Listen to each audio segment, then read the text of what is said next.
राजस्थानान अंदूच्या IPLात बरेपैकी कामगिरी करताना 5तल्यो 4 मॅची जिखल्यात। पूर्वी तांणी अशीच सुरवात केल्ली।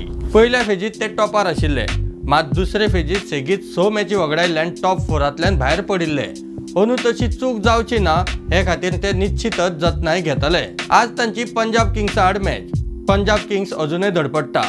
फाटली मॅच सामकी तोंडार हल्ले। 5तल्यो 2 मॅची जिखून ही टीम सकयल्यान 3ऱ्या नंबरार आसा। राजस्थानाक हरोवन मातशे वयर येवपाक ते निश्चितच यत्न करतले। राजस्थानाची मुखेल ताकद तांच्या बॉलिंगेर आसा।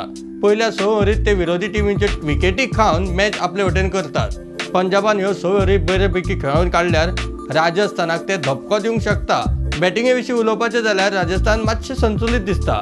पंजाबाची बॅटिंग मातशी जाग्यार पडल्या। टॉप ऑर्डर क्लिक जाल्यार ते राजस्थानाच्या बॉलरांक नाका पुरा करूंक शकता। नेमके मॅचीत कितें जातलें कळटलेंच।